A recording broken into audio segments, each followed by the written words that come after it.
I predict a Duke's victory.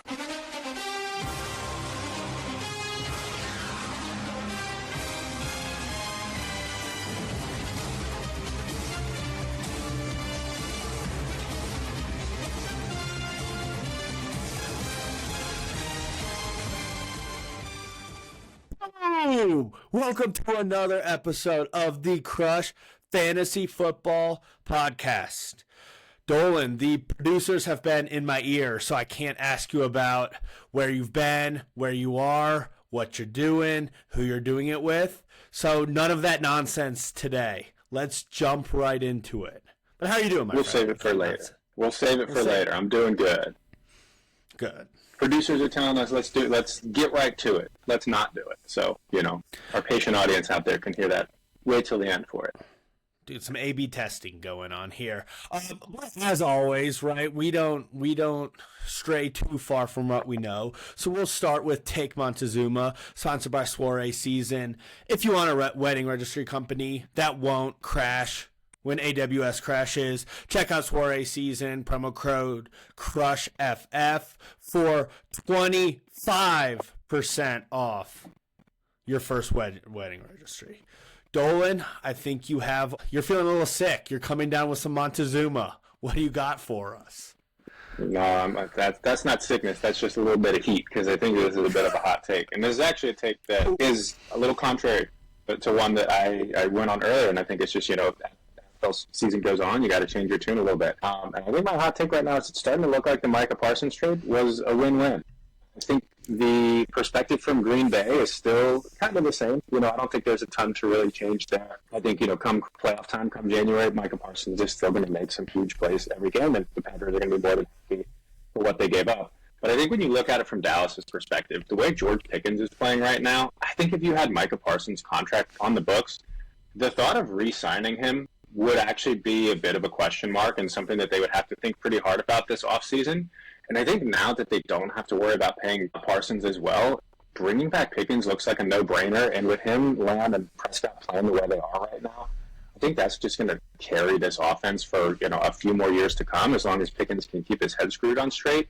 And so when you think about it that way, it's like, okay, they can have and hopefully sustain, or I should say not hopefully, I'm an Eagles fan, but from a neutral perspective, or from a rooting for the Cowboys perspective, I think they can sustain the elite offense with those three for the next couple of years. Their offensive line's in place. And now, I don't love that model in general. Like, I think it's something that backfired pretty clearly in Cincinnati. They've been unable to build a strong roster around their three highest paid players in the quarterback and receiver duo. And I think the difference here is Dallas does have those 4 first-round picks over the next 2 years. And that does give them the ability to build a defense a little cheaper. And that's something that we've seen a team like the Eagles have a lot of success with, where they invested a bunch in the offense. They use a lot of draft capital to build their defense and really balance out their books. So I think that just the way this is unfolding, obviously Dallas still needs to hit on the defense. They do still need to improve. They do not have a Super Bowl defense right now. But if they can fill that pipeline with some young talent on rookie contracts, I think this trade could really look like a win. 2-3 years from now, if they can field an at least average to slightly above average defense, which they should be able to do with the draft capital and now cap space that's on their side because of this. I don't know. Maybe I'm just riding the high of, George Pickens looking like a monster right now and this Dallas offense looking unstoppable. But I think that if they play everything right from here on out, this trade could really be a win for Dallas, which, is something that sounded crazy a month or two ago. Yeah, I mean, you said the key thing with the last point, right? If they play everything right here on out.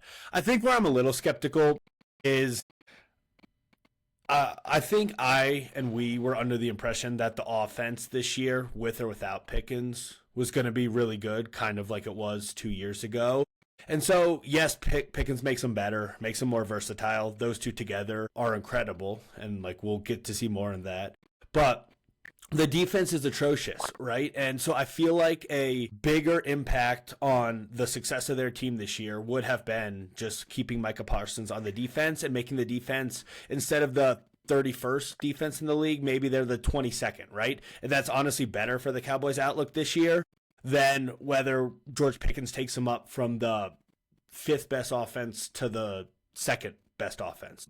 And maybe the whole point is the money, and this year, whatever, doesn't matter. But then I'm skeptical of they're going to have to pay Pickens some large amount of money after this year, right? And what is the delta between whatever Parsons wanted versus Pickens? And maybe you know that off the top of my head. I don't know. But the defense, I mean, they're not going anywhere real with that defense right now. And so I don't know. I'm not totally there. Yeah. The one thing I do think is a little funny, though, is apparently Jerry Jones is now saying, like, oh, maybe we're contemplating trading some of these picks for a star player. It's like, don't go back and do that. The whole reason you did this is to build the team in a different manner. Like, if you go out and, like, I've seen Max Crosby's name pop up a lot because obviously the Raiders are going nowhere. It's like, I guess it works out if you can somehow get Crosby for a lower price. If it's like, what if you give up a first and a second for Crosby? Because the Raiders truly are in this, tear it down mode, and so they're willing to sell for a little less. Like, maybe you get him for a first and a second. It's like, okay, if you somehow net Max Crosby and a first and another defensive starter, like, for that trade, then it's like, okay, this all is starting to come together well. But if it's like, if you just give up those 2 firsts right away for Max Crosby, it's like, you could have just kept your guy in the first place. But we'll see. Dallas does have a way to, find a way to make dumb decisions and mess things up. So I'm not exactly holding my breath. They're going to do the right thing, but I think they've positioned themselves well to do so. But what does Parsons make for the next couple of years? Like, what's that average annual? Because Pickens will be at like 35, right? Yeah, wasn't it like 48? I think it was like a pretty big jump. Okay, so it's like 10 above whatever Pickens. I don't know. I just feel like if they do the same thing to Pickens, then they're going to be in a similar position than they would have been in, maybe a slightly better if you hit on the first. And then it's going to be like, oh, we're paying Dak and 2 receivers a ton of money, and we have the 32nd ranked defense again. And so, yeah, if they draft 2 more Micah Parsons with those first-round picks, they can probably plug some of those holes. But I don't know. I think it's a star-driven franchise that will lack a serious defense for a long time. Yeah, and that's very fair. It's not easy to build a good defense. Dude, I can't believe it. That was your hot take of the season. Super Bowl. No, favorites?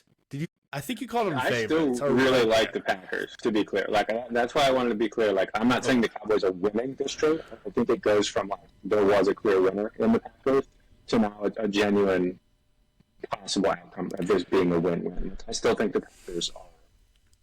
I mean, everything feels wide open right now, especially in the NFC. Like, I think the Packers are as good as anybody in the NFL, really. And I think, like, they're a team that I'm going to be really excited to watch on playoff time. Like, that's going to be, I watch every playoff game. Like, watching them in particular is going to be must-watch TV. Who wins that division? Packers or Lions? It's tough. I think the Lions are playing better right now. I still think I'm going to go with the Packers. They have the head-to-head currently. Granted, that game was at home, and obviously Detroit could easily split the series soon. But I think when you're splitting hairs like that, I do ever so slightly lean Green Bay. I just think they're not playing their best football right now, and they're still playing extremely well. And so, I'm hoping that they're going to be a team that, peaks later on in the season. But, man, those are, I would say, probably the 2 best teams in the NFC right now. I would put them ahead of the Eagles. I think the Rams and Niners, like, you have an argument for. I just think the Niners are too banged up. You're forgetting another team out west. The Seahawks? You're forgetting one. I love the Seahawks and what they're doing right now, but I'm not quite ready to put them in that tier yet. I think the Sam Darnold stench, like, I just can't fully get over it. And the way I think about it, too, is, like, who do I trust most to perform in the playoffs? And I think, until proven otherwise, I cannot say there's a Sam Darnold team that I trust in the playoffs. Fair. All right, let's that was Take Montezuma, sponsored by Soiree Season. All right, Dolan. So what we're going to do today is a little gimmick. We're going to look at dynasty values that we think are going to rise from now, essentially between week 7 and 8, to the rest of the year and the year. So we each picked a couple of players where we think there's tangible reasons why. If you look at on October 22nd, when you check back in on January, that they're going to be a little different. So today we're doing risers, Dolan. I know you got a couple. I think you got more than me this time. So want to just start us off with your first guy? Yeah. So my first one I think is a pretty interesting one, and one that you and I have actually been talking about a little bit. So I'm definitely willing to put my money where my mouth is here. But this one is JJ McCarthy. And so right now on Keep Trade, he's currently listed as QB 23. And now, I'm not the biggest JJ McCarthy fan on the world. I don't think he's going to, become a top 5 dynasty quarterback in a couple of years or anything like that. But I do think that his price tag right now is simply a sign that people are getting a little too impatient. Obviously, it sucks that he lost the entire rookie year, and then he's missed most of this year so far. I would say 3 out of 4 halves of football that we have seen from him play have not been great. And so I think people are just like antsy and impatient, and obviously his value is driven down a little bit. And I think that he's a great buy right now before he steps on the field. He's obviously not again playing this week, which I think is continuing to rattle people somewhat. But I think what's going to happen is, in some way, shape, or form, he's going to have a stretch of, 2, 3, 4 good games in a row, just because that's what's going to happen when you're in this ecosystem with this coaching staff, with Justin Jefferson, Jordan Addison, and TJ Hawkinson, and a really solid run game. And so I think at some point this year, he's going to crack into that top 12 to 15-ish dynasty range. And I think for me, that's when you actually want to cash out and sell, because I think he's going to have the age on a lot of the guys who are in that range. Like if you look at who the top 12 to 15 are right now, according to Keep Trade Cut, it's Bo Nix, Jackson Dart, CJ Stroud, and Brock Purdy. I could very, very, very easily see JJ McCarthy getting into that range of values. And I think when you do, it makes sense to buy right now for that QB 23 price. After he has a couple good games, I think that's when you cash out and you sell. So a little bit more of like a, hey, I don't know, swing trade here, less so than like a true long-term buy. Obviously, he's someone you can hold on to if you really need, a QB2 or a QB3, but, not an investment that I think you need to make banking on superstardom, but I think one that just feels extremely undervalued right now, and there's a pretty clear path to his value increasing over the remainder of the season, simply because he's going to be on the field in such a favorable environment. Yeah, I'm kind of with you on this one. So the highest so you said he was QB 23 right now. I think the highest he ever got in dynasty value was like QB 14 right after that Bears game, the Monday Night Football, the last quarter he put together. If he has a good end to the year, he's for sure going to be a top 15 dynasty quarterback. Because that's momentum going into the next year. He finishes the season with, I think, Washington, Dallas, Detroit, and the Giants in 4 of his last 5. Once he gets a little comfortable with KOC, that, yeah, if he strings those games together, I think he's for sure going to be in that 15, 16 range. Why wouldn't that keep rising, right, into the offseason? And, like, there's no reason he can't put a good career together. Are you saying that that's just not how you view him, like that type of player? Yeah, I think one, like I do view him as like not a super, super high ceiling player in general. Like he was the 6th quarterback drafted, right? 5th or 6th? 5th, I think. He was like just ahead of Bo Nix in his class. And so, he didn't come out with a superstar profile. Like, yes, he's athletic and he'll run a little bit, but he's not going to give you like that true rushing ceiling that some of the like elite fantasy assets will. And so I just think when you have that profile, like I'm not going to bet on this guy being Patrick Mahomes or Joe Burrow, like one of those guys who just beats the trend a lot. I think what you're much more likely to see with this type of profile is that, CJ Stroud, the Trevor Lawrence, the guys who it's like, wow, they flash, their value goes up really high. I think Stroud was obviously the worst example of this. He got all the way up to like QB 3 to QB 5. Top 5. Yeah. After his rookie season, and now he's, I think barely. I just said he was like QB 15 right now, and so I think that McCarthy could see that type of spike if he starts to string a couple of games together where it's like, wow, he put up 21 points, 19 points, 23 points, 22 points, like in back-to-back weeks. All of a sudden, that's all it's going to take for the dynasty market to just go crazy. And so I think you want to have him before that happens, because he does feel like a guy who, if you can acquire him now I think he's probably worth right around the 1st. I know you think he's a little more. We've talked about some trade negotiations there.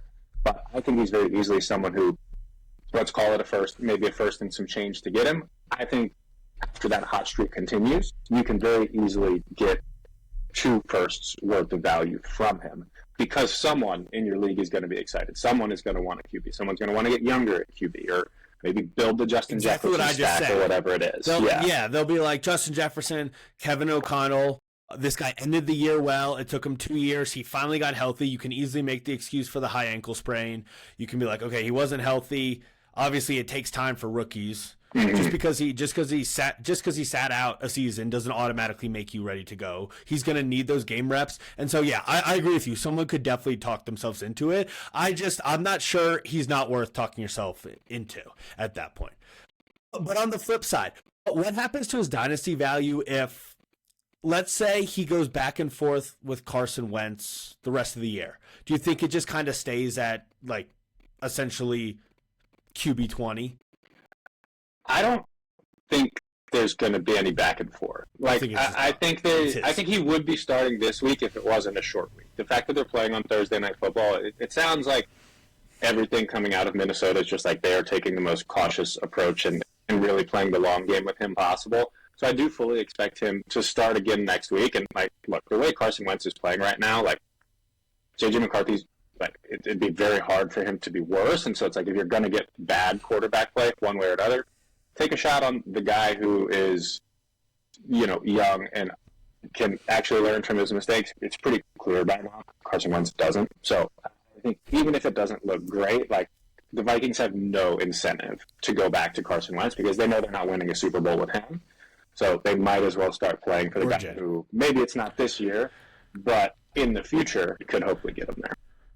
That was the point I was just going to make. I agree with you. At some point, he's going from QB kind of 22 to QB 12. I just don't know if it's going to be the end of this year or if he's going to need more time and it's going to be next year. But yeah, no, I agree. It is a good buy. And the reason I wasn't going to, I wasn't eager to sell him to you.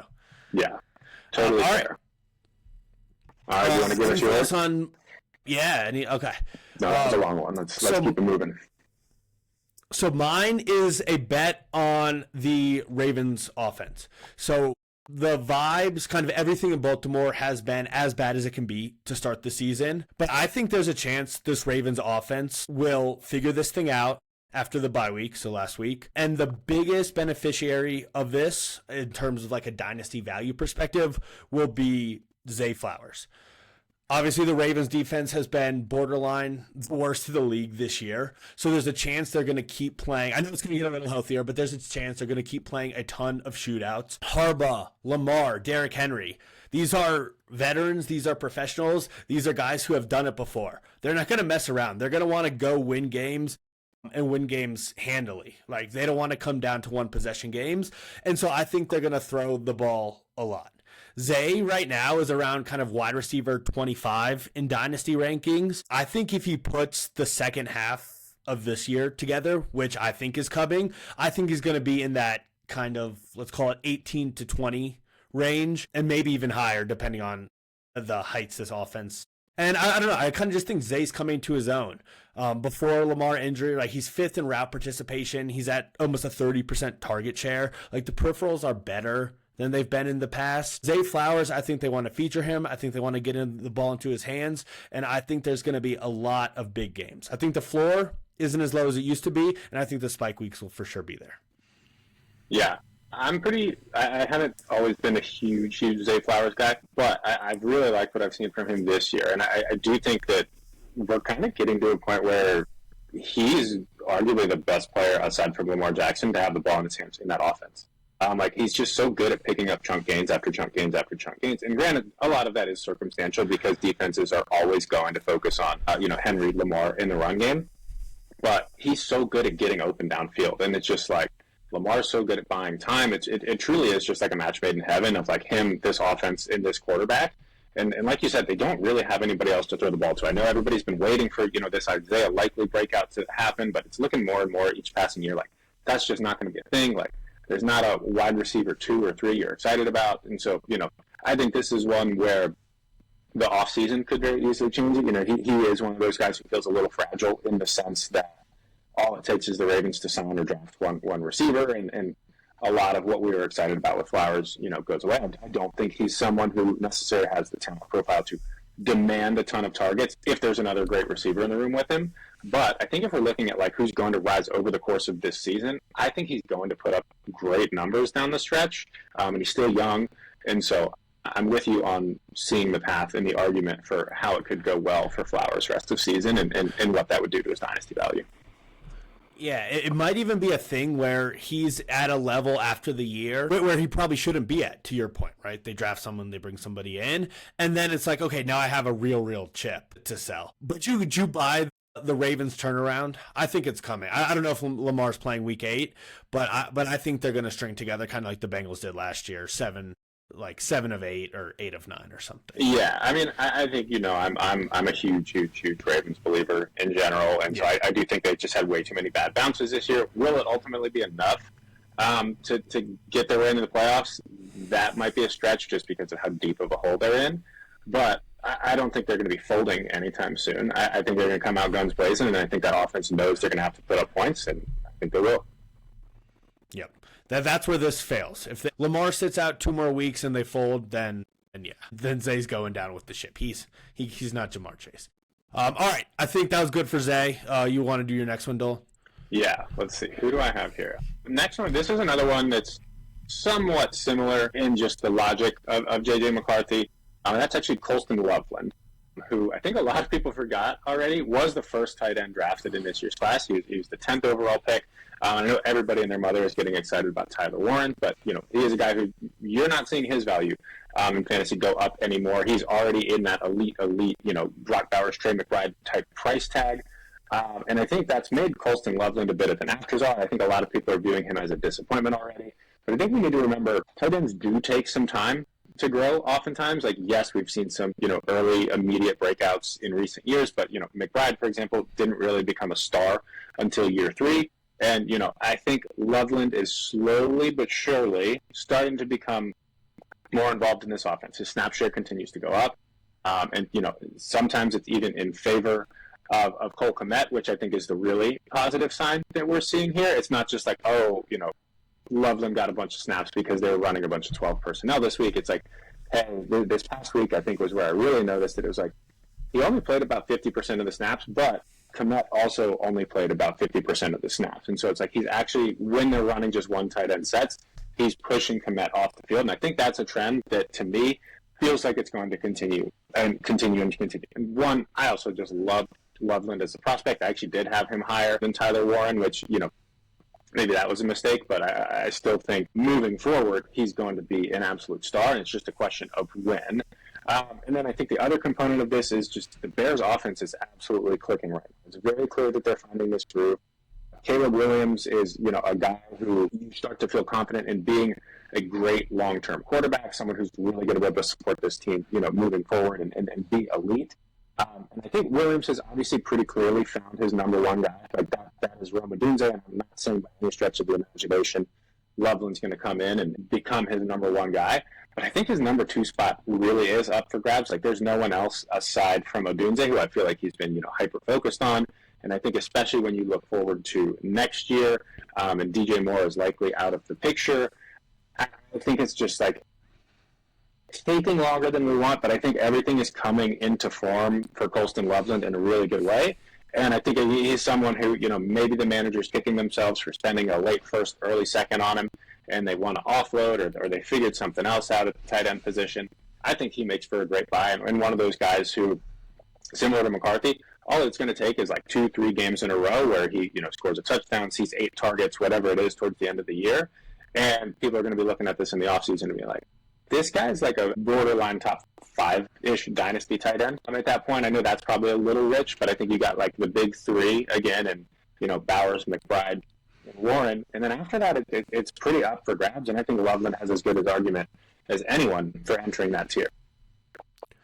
He was a dynasty tight end 5 entering the year before he ever played a snap. So the drop hasn't been as big as you'd expect after essentially 0 production for 8 weeks. He's at tight end 9 right now. But this is just a good kind of principle of just how fantasy football and dynasty fantasy football, rookies take a little bit of time, and rookies tend to perform better in the second half of the year than the first half of the year. So this is like just a good principle for, like you said, Loveland, but also for Burden, Jaden Higgins, a couple of those other guys who you're like, what's going on? What's like Golden?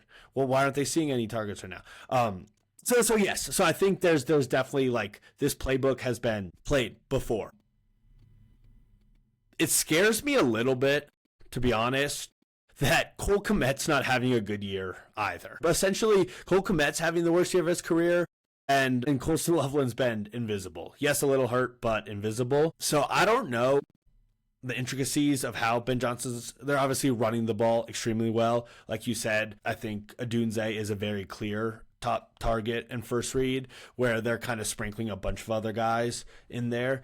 Maybe you bet on the talent. I would have just liked to have seen some more tight end usage, and I don't know if it's a Caleb tendency thing or what, but I mean, like you said, his routes, I think he had his highest route share and his highest snap share in week 7, only at about around 50%, so it's not like they're blowing anything out of the water, but maybe it's trending in the right direction. Cole Kmet's probably going to miss week 8 with an injury, so yeah, it's probably a good bet. I've tried to buy him in Dynasty, but yeah, I don't know. I kind of expected more sooner. What were you, from him. Since you were trying to buy him, what were you looking at price-wise? I gave Ashton a 27 first offer. I'm surprised he said no to that, given he does have McBride. I think that would have been a good win-win. Yeah. Interesting. I mean, maybe it's something where, you have to give that first and you kick him back another tight end or something. But with that said, I do think his value is going to rise, so I absolutely understand why he's holding. I think it'll be a little while before he's worth, significantly more than a first. I do think this is one that's probably going to take time. I think this is more just like maybe it's not the biggest riser. Maybe it's more of just like you got to hold on this type of player rather than panic selling. But, I do think he has as good an argument as anybody, a year from now, let's call it, being the Dynasty tight end 4. Because I think, it's going to be a rocket is going down and everybody else is, With these guys, the pedigree, the Ben Johnson's pedigree, Loveland's draft capital, anyone needs to see is just a couple good games, and I think it's a rocket ship, and he's easily going to be a top 5 tight end. Mm-hmm.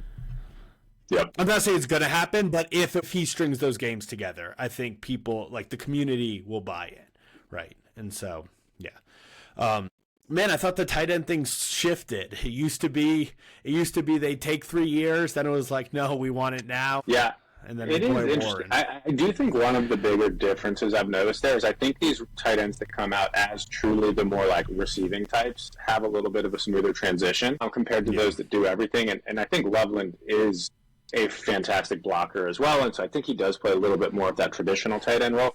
I realize Warren's like getting thrown all over the place, but I think that's a little different in that like it's very specifically made and catered for him. It's not like he's playing a tight end role in the offense. Like he's pretty clearly has the Tyler Warren role, which I think is a little bit of an exception. But like you look at Brock Bowers, like he's not a guy who you're necessarily lining up, at your traditional Y spot and having him move defensive ends off the line of scrimmage. And I think similarly, Laporta is in that mold, whereas like McBride is a little more of that kind of like Y type. Obviously, he's more versatile, but he's a guy, again, we saw take a couple years. So I do think it's very profile dependent, but I'm in no way, shape, or form giving up on Loveland anytime soon. I think he's the kind of guy who, if his value dips any further, like, keep pressing the buy button as much as you can, because sooner or later, I think things are going to click, and it does look like that ecosystem is going to be extremely friendly to pass catchers. Do you want to do the last one, or do you want me to do it? Because I'm as excited about it as you are. I can do it.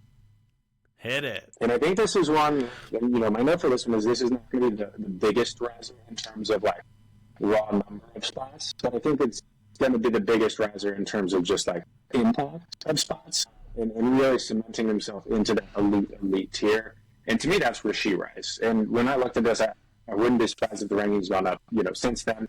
But Keep Trade Cut had him at wide receiver 15, which I think is just far, far, far, far, far too low for a guy who's going to be Patrick Mahomes wide receiver 1 for who knows how long. Like, I think he's got 2 years left on his contract, but like they love him in Kansas City, so he's not going anywhere. And then when I think of like, who do I trust to put up more points this season than rasheerice? I think I can count the number of guys on one hand, and I don't really see how that's going to change next year. And it's just like year after year after year, I think rasheerice is going to, basically step into what the Travis Kelce role has been. Obviously, that's a little bit less of a cheat code when you're plugging that into your receiver spot relative to your tight end spot.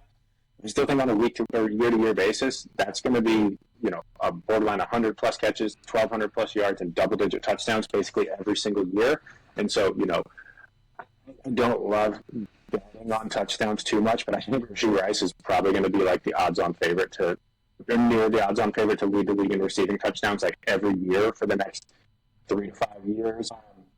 And just sometimes you don't overthink it, right? Sometimes it's Patrick Mahomes, wide receiver, is going to be an extremely, extremely, extremely valuable asset, especially when they have the talent and the role that Rasheerice does, where like he's getting all the yak opportunities, like he's getting the stuff that's created for him. Like we saw that in the red zone, and he's also a great standalone red zone threat. And so it's just like if he's getting the ball in space, he's getting the yak opportunities, he's getting the red zone targets.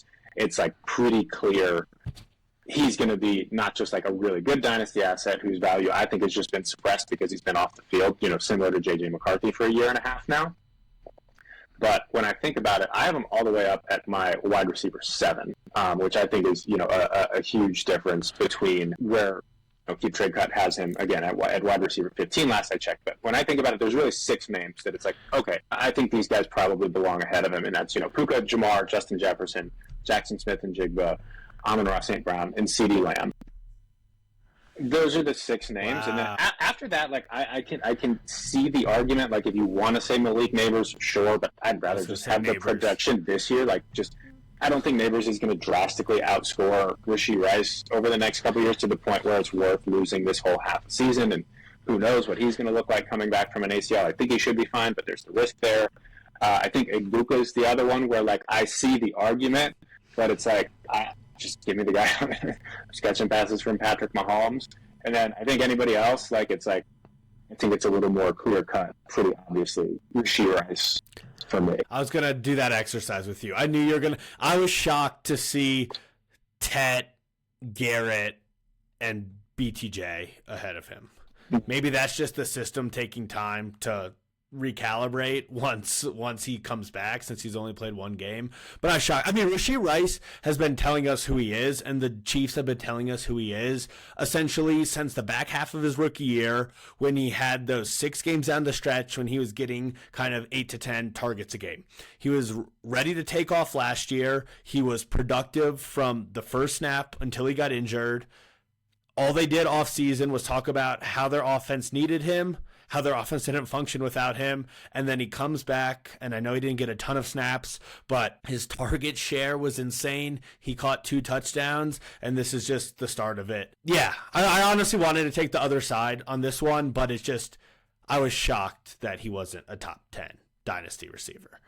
Yeah, not being in the top 10, blew my mind. I think 15 is egregious, and like you said, it's probably just the system being a little slow to update. Because I think there are some names that it's like, okay, there's no business of him being behind there. And so, this might not be the easiest guy to buy. I think anybody who's held Rice for, a year and a half is obviously pretty high on him. But I think this is one of those situations where if you're just like, look, I need to find an elite receiver somehow, or just another elite player in general, it's like, hey, maybe you're getting close to contention or you're ahead of your timeline, but you still got a couple picks in your back pocket.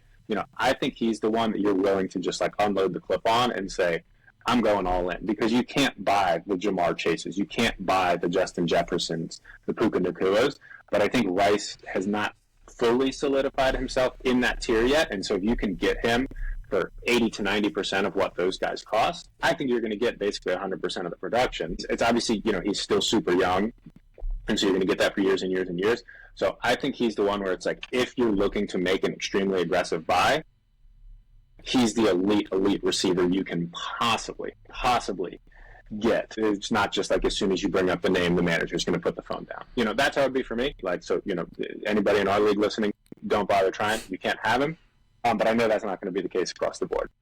Yep. And the Chiefs offense looks a lot better than it did, right? Even without him. I think they were figuring some stuff out. They're throwing the ball a ton. We're going to talk a little about kind of the worthy split in the next episode, so I won't spoil that one. But yeah, Rasheed's going to be the one that gets the, like you said, the old Kelsey targets, the short, intermediate stuff that Mahomes loves to throw and throws well. And, yep, I think the target numbers are going to be pretty big. So I'm with you, Dolan, on that one. I like Did it. I go get you in any of them? Did I go Rasheerice? I agree. McCarthy, Loveland. I agree on principle. I would just like to see something. I think. Yeah, that's fair. That's very fair. But all rookies. I think you can make the same Loveland argument for Golden, like Higgins, all those guys that got drafted in the first, early second. I think, yes, I think the bigger difference with Loveland than those is I think our confidence level in the Bears offense has significantly changed compared to 2 months ago. Like, we were hoping that, the Ben Johnson, Caleb. Ben But Johnson, he was tight Caleb end Williams. 5. He was tight end 5 2 months ago. Yeah. People And that's my point. People Is like, were that skeptical. I think he's still right around that because he's not tight end 5 anymore. And I think that's probably still pretty close to what his price tag should be. Maybe a hair down because we are in season and, production is a little more valuable right now. But I think, we knew the Packers offense was going to be a juggernaut coming into the season. So, I don't think much has changed for Golden in that regard. So it's like the Bears, you've actually seen that progression from the quarterback. We've seen what it looks like now that things are starting to gel with the new, head coach and play caller, I think is the difference. All right, my friend. Episode 24. 2-0. Since we got 2 to record, there's nothing else I have to say. If not, thank you all for listening.